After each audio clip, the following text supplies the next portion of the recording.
नमस्कार दोस्तों, आपके लिए एक और नई खुशखबरी है जो कि MP-NHM स्टाफ नर्स की न्यू वैकेंसी निकली हुई है। तो यहाँ पे देख सकते हैं जो ऑनलाइन लिखित टेस्ट है 2022 से 2023 में होने वाला है।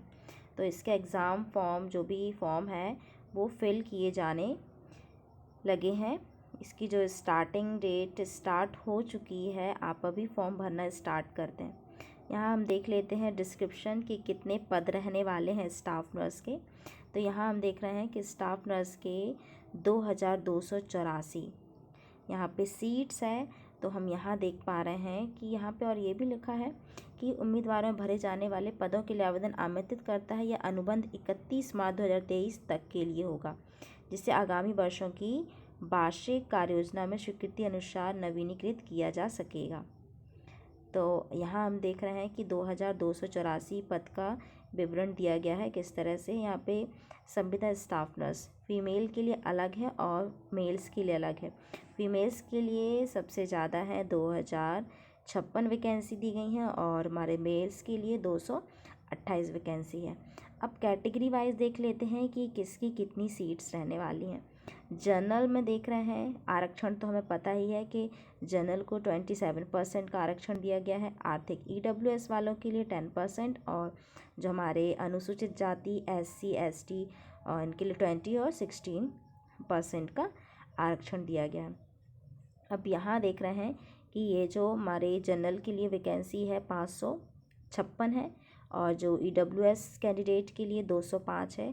और यहाँ पे हम अनुसूचित जाति के लिए देखते हैं तो ये 411 और ये एक और है अनुसूचित जनजाति और अनुसूचित जाति। तो यहाँ जाति के लिए 329 है, जनजाति के लिए 411 है। तो ये तो हमारी हो गई फीमेल के लिए वैकेंसी। और जो हमारे अन्य पिछड़ा वर्ग है उसके 555 यहाँ पे सीट्स रहने वाली हैं। और भी यहाँ पे दिया गया है कि जो कि PWD से रिलेटेड आते हैं ना, निःशक्त जनों के लिए तो 6% का जिनको, तो इनके लिए अलग सीट्स दी गई हैं। और मेल्स के लिए भी हम देख रहे हैं कि 63 जनरल कैटेगरी के लिए और EWS के लिए 22, अनुसूचित जनजाति 46, अनुसूचित जाति 36 एंड अन्य पिछड़ा वर्ग के लिए 61 सीट्स रहने वाली हैं। तो ये तो हमारा हो गया कि सीट्स कितनी हैं अकॉर्डिंग टू वैकेंसी के अकॉर्डिंग कितनी कितनी सीट रहने वाली हैं। इसके अलावा और डिस्क्रिप्शन देखते हैं हम। तो यहाँ पात्रता पूछी गई है, तो आपको बायो से 12th पास आउट होना बहुत ही आवश्यक है। और BSc नर्सिंग या फिर जो आपका GNM है वो भी रजिस्टर्ड होना चाहिए, रजिस्ट्रेशन होना चाहिए। MP नर्सेस रजिस्ट्रेशन काउंसलिंग भी होना चाहिए, वही रजिस्ट्रेशन जो होगा। तो ये तो हो गया। और सेम वही फीमेल और मेल दोनों के लिए सेम ही प्रोसेस रहेगी, सेम ही डॉक्यूमेंटेशन रहेगा। अब जो यहाँ पे दस्तावेज है, यहाँ पे जो जो क्या क्या अपलोड करने हैं, वही 10th class 12th class bio की 12th क्लास की जो मार्कशीट होगी वो, स्टाफ नर्स मीन्स महिला के लिए और पुरुष के लिए दोनों के लिए सेम ही होगा। दोनों GNM और नर्सिंग मीन्स GNM हो या फिर BSc नर्सिंग हो, ये सब कर सकते हैं। और जो हमारे स्टाफ नर्स पुरुष के लिए है उसमें BSc नर्सिंग कक्षा उत्तीर्ण होना चाहिए और नर्सिंग रजिस्ट्रेशन काउंसलिंग वैध होना चाहिए। तो सेम है दोनों के लिए प्रोसेस। इसके अलावा जो भी आयु सीमा है तो 21 से 43 ईयर्स रहने वाली है। वेतनमान जो कि 20,000 रुपये वेतन दिया जाएगा। और इसके अकॉर्डिंग एज मीन्स से एज की भी छूट दी गई है कैटेगरी के अकॉर्डिंग। यहाँ हम देख पा रहे हैं कि जो कैटेगरी के अकॉर्डिंग कौन कौन सी छूट दी गई है। तो यहाँ पे 5 वर्ष की छूट दी गई है अनुसूचित जाति के लिए। तो इस तरह से अकॉर्डिंग टू कैटेगरी यहाँ पे एज का भी रिलैक्सेशन दिया है। आरक्षण नियम जो भी होगा तो आरक्षण नियम तभी लागू होगा जब आपके पास सर्टिफिकेट होगा। अगर OBC कैंडिडेट है, SC कैंडिडेट है या फिर EWS कैंडिडेट है तो उसका सर्टिफिकेट आपका अपडेट होना चाहिए।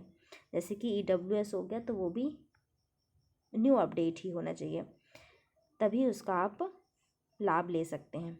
विकलांग हैं तो जो PWD से रिलेट करते हैं तो उनका भी पंजीकरण होना आवश्यक है।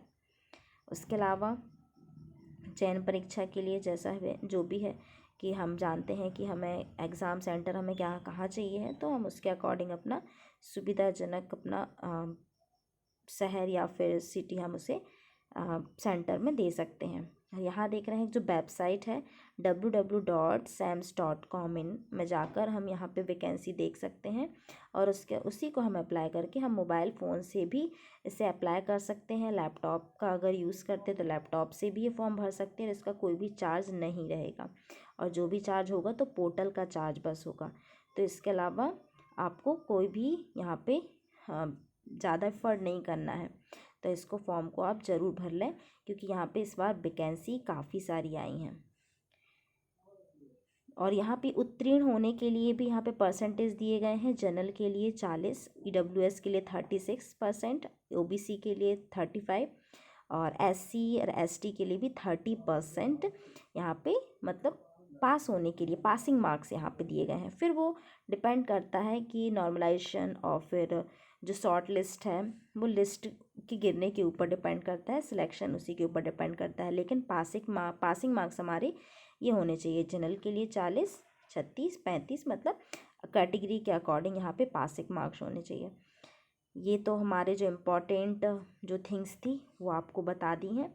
तो ये सबसे ज़्यादा इम्पॉर्टेंट है। तो आप ये सारा फॉर्म भर लें और अगर आपको और भी डिस्क्रिप्शन देखना है तो आप www.sams.com पर जाके उसका नोटिफिकेशन पूरी तरह से पढ़ सकते हैं।